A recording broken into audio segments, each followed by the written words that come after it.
Yo, what is up, guys? Welcome to another video. So I am here with the beautiful Kristen and Allie. We are here at the Bloom House in Austin, this incredible, crazy-looking psychedelic house, and we came here just to do some yoga for you guys. So, if you want to see some even better yoga, it's going to be much better. We're going to be doing some epic things on OnlyFans here in a little bit, so I would definitely go subscribe. I'm going to get this YouTube video done as quick as possible because I'm ready to go. All right? But basically, we're going to show you guys some sneak peeks, give you some cool prima sati yoga positions that we actually kind of came up with, and they're really, really interesting. All right, they're going to be doing a soul gazing kiss, so stay tuned for that. YouTube, remember, you monetized my last video. It was completely family friendly, so don't be hating on the LGDP. Oh man, I'm gonna get in trouble for that one. You know what I'm talking about. Don't be hating on the LGBTQ. Thank you. Yeah. They know how it's pronounced, right? So don't be hating on them. Don't demonetize this video because, or else, YouTube, you're homophobic. Okay, anyway, let's get into this video. So the first thing I like to do before we do prima sati yoga is get in a kind of mystical, spiritual space because that kind of gives us the motivation. You know, why are we doing this yoga? Well, in the end goal is really to have like a sort of spiritual awakening. It's kind of weird to think about it as a goal because in the moment you don't want to be thinking of that goal, you want to be very present. But to get yourself off the couch and actually doing some yoga, it's cool to have some motivation, right? So when you hear the words like enlightenment or like spiritual awakening, what does that mean to you? You have like any idea what that even means? Like freedom from like your worries and things that make you sad for the day. Okay, I like that. Yeah, that's definitely a huge component of it. What about you? Yeah. Being aware of yourself, the surroundings, the energy of people around you, and finding a place of peace and calm. I love it. Yeah, those are all components of it for sure. Part of a spiritual awakening is huge perspective shifts that can really liberate you from your mental suffering for sure and increase your awareness of not only you, other people, but reality as a whole. So fundamentally, I like to think of enlightenment or awakening as a series of perspective switches or recontextualizations of reality itself. So a lot of people don't really know what that means. They're just like, oh, maybe it's just changing my mind a little bit, thinking things in a different way. Kind of, but it's more of a direct experience than that. So I'll give you guys an example, right? So I want you to think about like a sunrise, okay? You see the sun rising in the sky, and then a sunset, you see the sun setting. So it's kind of going up, you're looking up at the sky, and then it's coming down, right? So just imagine and think about the relationship between the sun and the earth, right? But now, I want you to think about this. So you notice how from the moon, you're looking down at the earth, right? Imagine that you are on the moon, okay? Can you imagine the perspective of how you're looking down at the earth? But see how the earth, from the perspective of the moon, is still in the sky? So essentially what I want you to do is, I want you to think about you looking at a sunset, but instead of looking up at the sun, imagine that you're on Earth in space. So imagine like the earth was the moon, and instead of looking down at the earth, you're looking down at the sun. Does that make sense? So see how you can be looking up at the sun or down at the sun, just depending on your perspective? Yeah. And it's not, you know, a thought kind of triggers it, but it's a real perception switch, right? I mean, it looks different and it can be a moment of, whoa, you know, like if you really go out there and do that, it's gonna be like, whoa, that's actually like really different, right? So all of reality is completely relative. There's so many different perspectives and really none of them are false. I like to say the only false perspective is the perspective in which you think your perspective is the only true perspective, right? And so I want to go over a couple different perspectives that you could look at reality from, right? So really, when you get really deep into spiritual awakening and enlightenment, it's these perspective switches, but not about some surface level aspect of reality, but reality itself, which can be profoundly liberating. You know, you can find out that you, the you that you think you are, it's not actually you. There's no you there. There's actually, the you is far beyond the mind and body. And you can realize a lot of awesome things that go with that. There are so many different aspects of awakening. Don't get caught in any trap in any culture that just preaches this one form of awakening, right? It's infinite. Your true nature is infinity, and there are infinite amount of ways to know yourself and an infinite amount of ways to awaken. So one thing I want to think about is the common perspective of reality is called the materialist paradigm, where essentially everything's made of matter. Dumb matter, you know, it started with a big bang and then matter gradually evolved into life, gradually formed consciousness, and now all of a sudden you're here today, right? And that's a common materialist paradigm that most people think about, but I want you to think of it from a different perspective, and I just want to know what you think about this, right?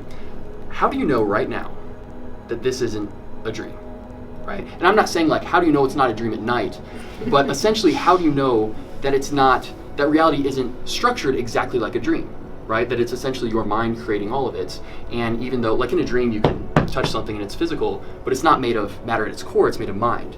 Your mind is projecting the idea of matter onto whatever this is, right? Does that make sense? So how do you know right now that that's not what's going on? That this reality is structured like a dream? I feel like some people say like you create your own reality, so you choose what is your reality. So That's very true. Who's to say like that reality is not like yours, or yours isn't yours either, you know? So I don't know. I mean, yes, we could be sitting in egg sacs with like a bunch of wires and stuff connected to us. Like the Matrix? Like the Matrix? So this is interesting. What about this? What if it were possible for there not even be egg sacs? What if there was a mind, right, that could stand on its own? So I want you to think about this. Notice in a dream, okay? Have you guys ever had a lucid dream where you become aware that you're dreaming? So notice that moment, okay?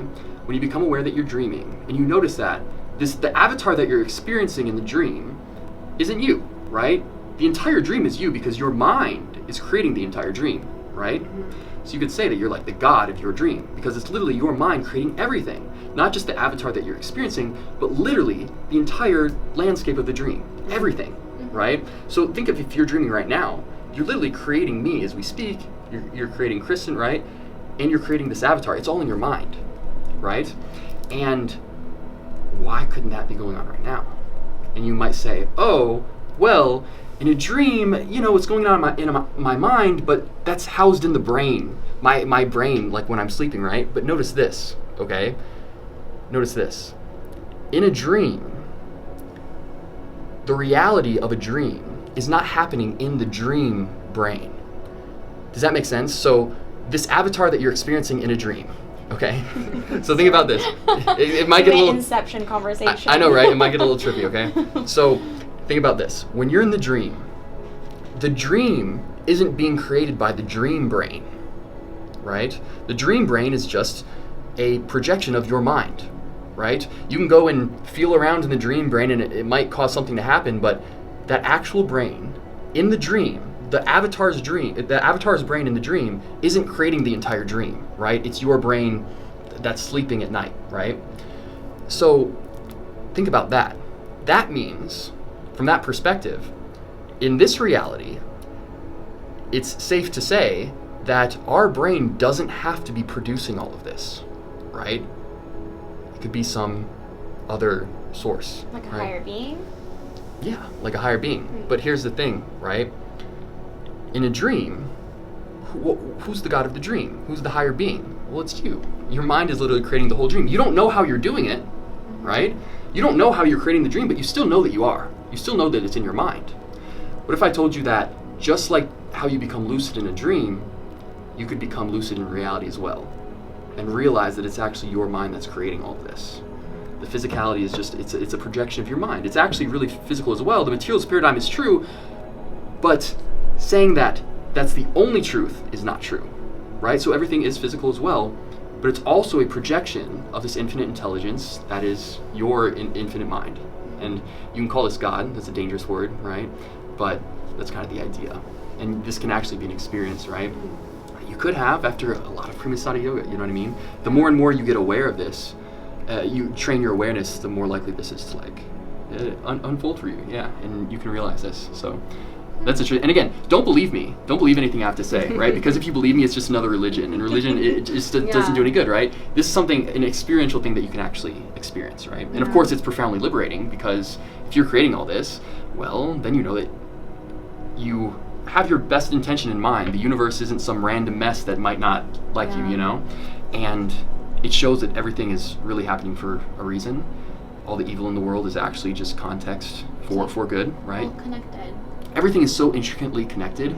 It's an incredible design, and most people just aren't aware enough to appreciate the brilliant design of reality. But the more aware you become, the more you realize that reality is actually a perfect and mandatory design. It's actually the perfect balance. It actually must be this way, which is really cool. But so yeah, that's an interesting recontextualization that can happen, right? So just as you see the sun in a different way, there can be that switch, right? And all of a sudden, it's not enough just to think about it. All of a sudden this can happen. You'd be like, oh my gosh, like I realized that, right? That's a cool thing. So one more interesting recontextualization that we can do, or that we can talk about and potentially have in the future, right, is this concept of control. Some people like to call it free will. Some people have different definitions of free will. But I want to ask you guys, what do you believe that you're in control over in day-to-day life? We know that there are obviously some things we can't control, right? You can't control what I'm doing right now, right? But you guys probably think there are some things that you can control, right? Are there things that you guys think that you're in control over? I feel like it's good practice for myself to have control over my emotions and the way I'm reacting to things, and to also be proactive in certain situations, because like say you're like somebody that like harshly reacts to something, like that has nothing to do with what that is. It has more to do with what you are in that moment. So learning to control that response is something I believe you can control. I love it. I 100% agree. Like, yeah. I love the saying, you can't control what happens to you, but you can always control how you react to it. I love it. So. That's actually a very useful full perspective to have, right? Because a lot of people will have this victim mentality where the world is like out to get them, and then they continue being this victim. They're not proactive, and then it's very non-empowering, and they can never be happy, right? So, Jesus said, I'm not religious, but Jesus was an awesome spiritual teacher. He said, clean the inside of the cup and the outside will be clean. So you have to fix your internal state, and then the external world will be clean, right? So it's important because everything, right, is a projection of your own mind. Nothing is inherently negative at its core. It's the connotation that you impose upon it, right? Now, of course, societal constructs have been drilled into your head, right? And this is where we get into the perspective of non-control. So you'll find that reality is actually a giant paradox, and you need to be okay with contradictions and paradoxes. Like, contradictions are only bad in logic, but reality, God, the universe, infinity is obviously beyond logic, right? So you have to become comfortable with paradoxes and realize that even though this perspective I'm about to tell you seems contradictory to what we just said, it is, but that doesn't mean it's still true. There are alternating perspectives, right? And you can use whatever perspective is more useful to you, right? So I want you to think about this. You probably believe that you are in control of some decision, right? So if you say, I'm going to, let's make the decision a little more personal, right? So what's like a decision that you've made recently that was a fairly tough decision? We just decided we were going to get to eat. Okay, yeah, okay, awesome, perfect, let's use that. I love it, I love it. It's so hard to decide what to eat for us. I know, I love it, okay. So what was the restaurant that you decided on? Modern Market. We're not sponsored by them at all, but Modern Market, They are okay. delicious, though. So Modern Market, okay. Were you in control of that decision? I think so. Well, actually, no. I mean, the app pulled it up. It was one of the recommended places near our location. So. Okay. I had no decision making to do because she just said, "Hi, this looks good," and then my decision was to choose what to eat from there. It was very influenced. I will say that. Okay, that's interesting. But you would say that like you picked it, so there must be some control there, right? I've had it. Slaps, It's really great. So. Right. So, but this is the thing. It's good that you're already bringing up this point, because most people say like, yes, of course, it's me. Like I picked that, right? There's actually no you that's there, like actually picking it. So what you are, you're a product of your genetics and your environment, right? So each decision is made by a personality, right? A different personality would have chosen a different food, right? So if I someone was this close to doing pizza. Yeah, exactly. So what if someone liked pizza more? Then they would choose pizza, right? Yeah. But what is your personality a product of? Well, your personality is a product of maybe past decisions, but those past decisions were a product of past personalities. And it all gets boiled down to your genetics, and then how you were raised, and the exposure to society, right? And that's what shaped your personality, okay?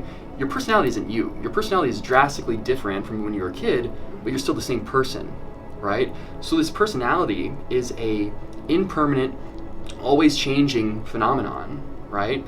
That isn't actually you, but yet you think that it's you that's making the decision when it's really just the personality making the decision. But how can the personality be you if it's been changing since you were a kid? You know what I mean? So we're not really in control from a certain perspective because we're just a product of our genetics and our environments. For example, this is why Jesus was so forgiving is because, of course, he realized this, right? Because I'm not saying that we shouldn't punish, or I think the punishment could be a lot better and work on more like rehabilitation and stuff like that. But for example, someone who commits a terrible crime, of course, to protect other people, we should have some sort of justice system in place, of course. But I think it's wrong to judge that person so hardcore, because if you had his exact same genetics and were raised in the exact same environment, you would have the exact same personality and have done the exact same things, right? So we are just a product of the entire universe. So for right now, example, like here, raise your hand. Decide to raise your hand right now, right? And lift up your right hand, okay? So it's not you that decided to raise the hand, right? Because you wouldn't have raised your hand if it weren't for me sitting here telling you to raise your hand. I wouldn't be sitting here telling you to raise your hand if my parents' life didn't go exactly how it did. You know what I mean? So you didn't really raise your hand, the whole universe raised your hand. Every part of the universe is so intricately connected, and it's affecting your decision-making progress and your personality. So you're a product of the entire universe. You actually are the entire universe, right? But of course, this is awesome because when you realize this, I love it. We're going to get into Suprema Sati Yoga really quick. I know people are excited. I love it. But this is a good perspective to have when you ever have feelings of like shame or like guilt or regret. You have to realize that there's no other way that it could have been, right? Based on the reaction like to your environment, your genetics, it's all determined, right? You would have done this exactly how you were going to do it anyway. But of course, it's also a good perspective to be proactive. And even though the proactivity is still kind of determined, right, by your genetics and your personality, right? This proactivity is part of your personality that wasn't decided by you. Still, it's helpful to go from that perspective when you want to make some changes in your life, right? So that's kind of the idea. And both perspectives are actually real. And this is the concept of non-duality, is you see both sides of the coin. And when you fully see both sides of the coin, it kind of collapses into one, and you realize what reality actually is. Very freeing, very liberating. But that's kind of the idea. I don't know. Those are two radical recontextualizations that can happen about reality, and when you really get it, it can be like really, really, really like freeing. And of course, there are infinite amount of other ones too. But with that in mind, let's use that as like motivation, like dope. When we become really, really aware, right? These, we shut off the default mode network. Our subconscious can open, and we start realizing these dope truths, right? So that being said, let's do some Prima Sati Yoga. My legs are already asleep, but we're gonna do this anyway. We're already like tingly, but it's all good. Let's do this. Let's get some blood flow into the legs so they feel a little better, all right? Yeah. So let's start off. This is dope. We just created this. It's the Tri-Yab-Yum. Ali came up with that name, the Tri-Yab-Yum. So we're gonna do some shamanic breathing in the Tri-Yab-Yum position, okay? That's gonna be fun. So you girls ready to do that? Yeah. Awesome. Cool. Let's do it. Yeah. Straddle my left leg, you straddle my right leg, and then your leg is over her leg, right? Yes. And then you guys kind of wrap your legs kind of around. Perfect. Awesome. I love this. Yeah. And then we intertwine fingers. Yep. We lock hands like that. Okay. And yeah, we'll do some shamanic breathing through the nose so we can kind of lift up on the in-breath. Yeah, and we'll do like 20 of those and then hold. Okay? And then we look into left eye? Left eye. So we look into the left person's left eye. Okay. All right, awesome. Ready? Let's do this. Okay, ready? 3, 2, 1.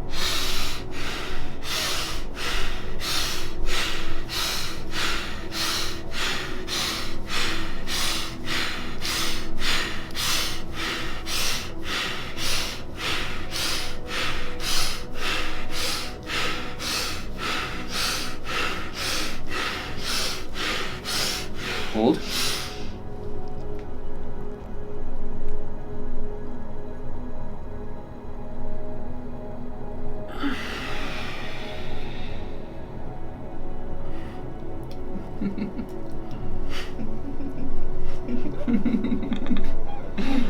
If you don't giggle after, you didn't do it right. I know, exactly. See, this is very fun exercise. Love this one. Cool, awesome, yeah.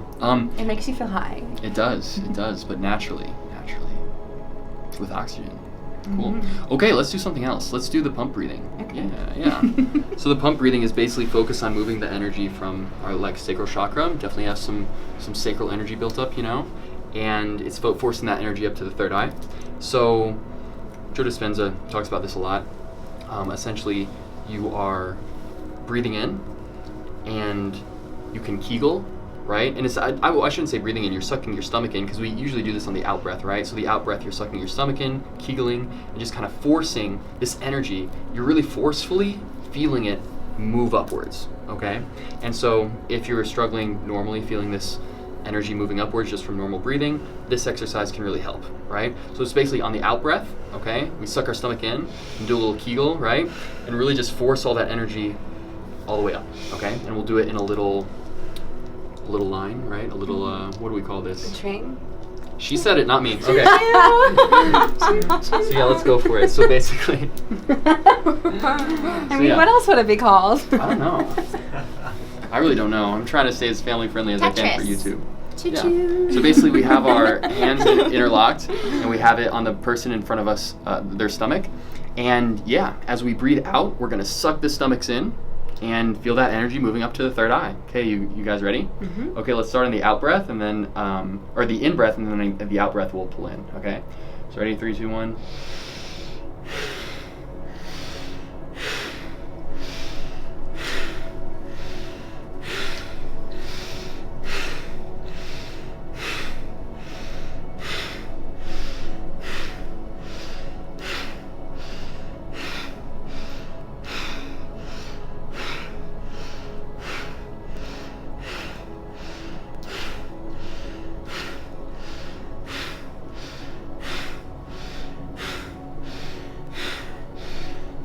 Awesome. Cool. You guys feel that energy moving? I love it. I feel something. Awesome. Yeah. Okay, sweet. Something's moving. Of course. Awesome, awesome, awesome. So what else do we have to do? Oh, let's do the lion's tamer. Oh, yes. Okay, so Our essentially, favorite. so there's this thing called favorite.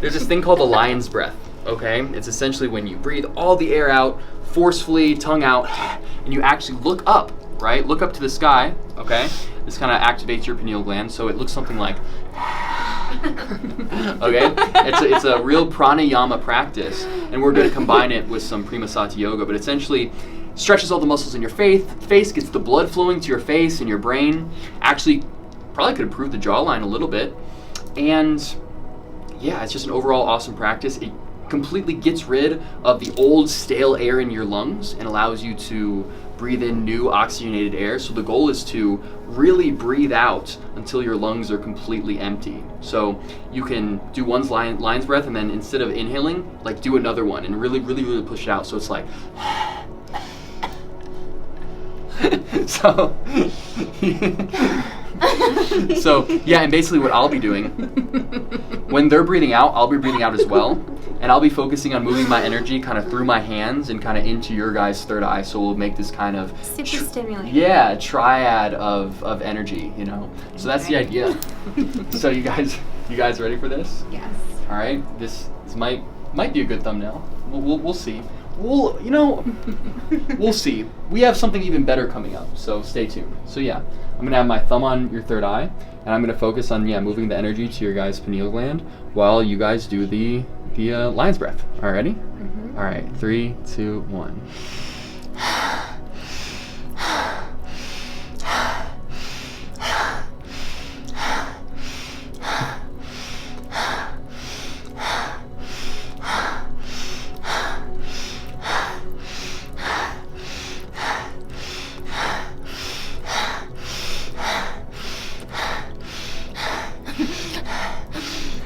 Perfect. I love it. So that was awesome. Perfect. So yeah. Good little lions. Ready? Yeah, let's do good little lions. Let's do one more lion's breath. Breathe out all the way. So instead of inhaling one more time, keep exhaling for a while. So ready? Go for it. Do it. Do the lion's breath. All right, keep going. Keep exhaling all the air out. All the air out. I know it's done. All right. And now breathe in. Now breathe in really deep. And do a nice breath hold. Yeah, there you go. Awesome. Completely new oxygenated lungs, getting all that energy to all areas of the body. Awesome. I love it. Cool. Now with that newfound energy, let's do the most fun practice, what everyone's been waiting for. We'll do a cool little soul-gazing kiss. Ooh. YouTube, LGBTQ community. Be friendly to the LGBTQ community. You guys completely monetized the other video when it was straight kissing, so don't demonetize this one. So yeah, basically we're gonna do a soul gazing kiss and really shatter the ego. It really increases your vulnerability, can extinguish the relationship between self and other if you really do it enough and you get really, really close to someone. So the idea is that we'll get in a scissor position, right? This is the position that girls do. It's essentially the yab yum. It's essentially the yab yum position for girls, okay? And we're gonna get in that position, stare into each other's left eye, and we'll raise our hands up on the in-breath, and then on the out-breath, we'll do a soul-gazing kiss while you continue to look into the left eye. It's right? hard for me. Right, it is hard. So not only this, I love it. Psychologists have actually found that our tactile efficiency decreases with more visual stimuli. So essentially what that means is it's actually harder to kiss while staring into someone's left eye. So you have to have your awareness built up for sure, right? Yeah. We won't do this, but especially if you start like making out and stuff, it'll be really difficult, really to keep. control. Yeah. Like to control your mouth and stuff. So we're gonna do very family-friendly pecs for YouTube.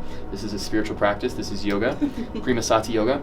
But yeah, let's get it started. So yeah, get into the scissor position. This one? Yeah, we'll do this one on the table. Yeah.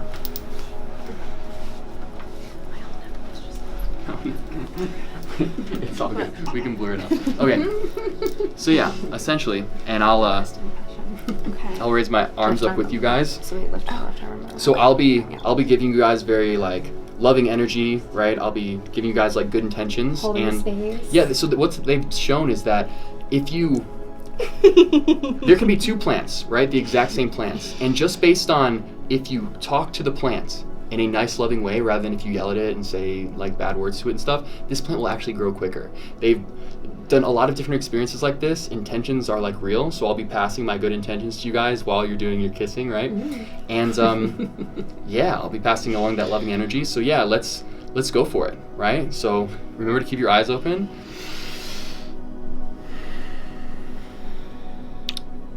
Awesome. All right, and again.